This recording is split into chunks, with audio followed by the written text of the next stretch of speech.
Hello, friends. James Stevenson and Loki back with the Billionaire Bad update. If you've noticed a lot of Billionaire Bad content on X lately, like Loki and I have, here's the video Elon Musk reposted. He didn't post my caption that went along with the video, but he did want to educate the public. One of the best ways you can educate the public on economics by showing a video of Milton Friedman, in this case, addressing a variation on the famous broken window fallacy. I will let you hear that video in Milton Friedman's own words as I share my desktop with you. I'll back up this video to the beginning. After I read you the caption, nobody has ever paid more taxes than Maker Elon Musk. Why did I call him Maker Elon Musk? Because I'm retweeting his response to a politician at Roland for Texas, where he said, "You are a taker, not a maker." What's a taker? A taker subsists off the government. The government pays them their salary that is contributed by makers, people who make money doing something else, being productive, providing goods and services to the marketplace, and adding value to the economy. Those are the people who pay the taxes that then fund takers. Is it always bad to be a taker? No, it isn't. It sounds bad. The word is not, I mean, it's a pejorative, or it definitely appears that way. But it's just, there's a difference between people who are adding productive value to the economy and people who are not. Elon continued, "All you've done your whole life is take from the makers of the world. The zero-sum mindset you have is at the root of so much evil. Once you realize civilization is not zero-sum, it becomes about making far more than one consumes. Then it becomes obvious the path to prosperity for all is to just let the makers make. Regarding Tesla, the reality is I've been given nothing. However, if I lead Tesla to become the most valuable company in the world by far, and it stays that way for 5 years, shareholders voted to award me 12% of what is built, half of which will go to the government. So he'll end up with 6%. So less than 10% of what he makes will be paid to him. Anyone who wants to come along for the ride can buy Tesla stock. If you would like to be among the 88% of the value creation, go buy a share of Tesla stock," which is not financial advice. Do your own research for entertainment purposes only, etc. If Tesla merely becomes a $1.999 trillion company, I get nothing, Elon said, which is true. This is a great deal for shareholders, which is why they voted so overwhelmingly to approve this, for which I am immensely grateful, and they did so by a margin far more than you won your political seat by. You can pause and read this if you want to see what that dummy said. All right, I'll continue with my post. Maker Elon Musk, if he earns all the stock comp approved by Tesla shareholders last week, he'll have to sell about half to pay the U.S. government roughly the same nominal dollar amount it spent in total the year this video was recorded. So in 1977, the U.S. federal government, for the first time ever, spent more than $400 billion. And then in 1978, they spent even more than that, about $450 billion. That's roughly how much Elon Musk will pay in taxes when he earns, it's a little under $900 billion worth. If he earns all 12 tranches, let me back up the video and play it for you as I promised I would. And thirdly, if I can remember it, isn't there some benefit to having the government steal our money, which is what they do effectively. They'll hold a gun to our head and say, pay us 40% of your income or go to jail. They take this money and they give it mostly to government employees. Well, the government employees spend it. The marginal propensity to consume is pretty high. So the people who were robbed have to do something creative to get the money back. And isn't this creative activity the real wealth? Well, I take it that they would have to be still more creative if 98% were being spent by the government. No, the third part of your thing is just pure fallacy from beginning to end.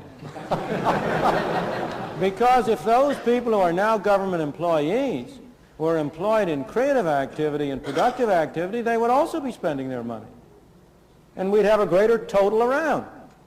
All you're doing, let's suppose for a moment, take the extreme case, that 40% is being used just to have people sit around. The fact that they spend their money doesn't alter the situation. The only product there is what the 60% produce. And that 60% is divided among the 100%. If those 40% are also producing goods, then there are more goods to go around among everybody. You are just involved in a fallacy of looking at dollars, which is important sometimes, instead of looking at the real product, the goods and services that people produce and people consume. Spending isn't good. What's good is producing. What we want to have is more goods and services. And as I say, the obvious indication that that's clear is that if your logic were right, it would apply it for 50%, 60%, 70, 90, 98, 100%. And obviously you would see that that would be a bunch of nonsense at that stage. It is desirable to have some money spent by government for those things, those services that we believe we can get more usefully and more effectively through government. If people are getting their money's worth, fine. That's why it's very desirable to have governmental expenditures take place at as local a level as possible. Because you, as a citizen of a small community, can judge whether you're getting your money's worth. You can decide that you want to spend it. But when it comes to the federal government, you tend to think that you're spending somebody else's money. And you are in a way. But he's spending yours. All right, that was the video that Elon Musk reposted in which Milton Friedman explains that the real economy is goods and services, not money. People don't want money. People want goods and services, which they buy with money. There's a difference, and people conflate those and get confused and think that money is the economy. It isn't. There's the source video that I linked to, and I reminded people, or I staved off trolls in the replies by adding to the thread before some knuckle-dragger tells me I should adjust 1978 federal government spending for inflation. You'd be right if the topic were cheeseburgers or paper clips or kitchen sinks, but the topic in this case is federal government spending, the cause of inflation. If you don't know where inflation comes from, here's Milton Friedman explaining it. They don't produce inflation for one simple reason. They do not own a printing press on which you can turn out green pieces of paper. The only such printing press is in Washington. I say printing press, of course, in the modern age we do it in a more sophisticated way. We use bookkeepers and accountants and computers. But it comes down to the same thing. Inflation is made in Washington because only Washington can create money. And any other attribution to other groups of inflation is wrong. Consumers don't produce it. Producers don't produce it. The trade unions don't produce it. Foreign sheiks don't produce it. Oil imports don't produce it. What produces it is too much government spending and too much government creation of money and nothing else. Yes, sir.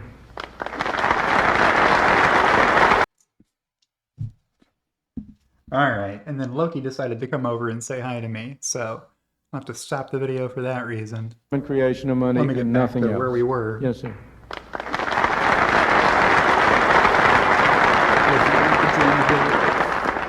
Before you clap, let me point out that the reason why we have too much printed spending and too much printing of money is because you people want it.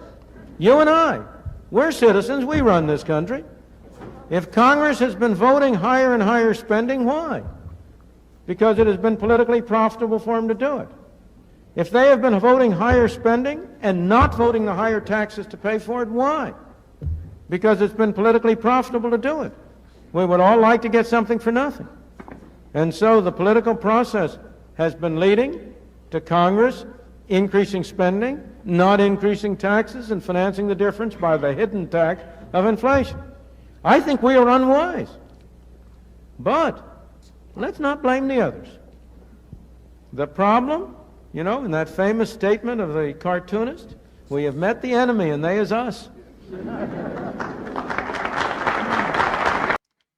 All right, and then I went and found those comics, the original Pogo comics being referenced by Milton Friedman above. I guess Walt Kelly is the artist behind these comics, which I found. He used the same line in 2 different comics. The one you just saw, and this one. Back when you had to draw this stuff by hand, these days you could have an AI assistant generate comics like these for you in a matter of moments. They would have telltale giveaway signs that AI had generated them. But you could ask AI, you could ask Grok, imagine for a comic like this, and get one, and even make a video out of it, as long as you want your video to be 6 seconds long. With some info provided here by The Ohio State University, osu.edu, had these comics when I went searching for them. That's my video for today. So with that, I will remind you to like the video if you liked the video. That'll help me buy puppy treats for Loki here, who is being more cuddly than usual this morning. And remember to give the video a like. Make sure you're subscribed. If you do those things, the algorithm will recommend this to others like you who might also like it. And thank you to everybody who supports me, especially my executive producers, Kathy Kitchler and Rebellionaire.com. And we'll see you in the next one. Bye-bye, everybody. Say goodbye, Loki. Bye-bye.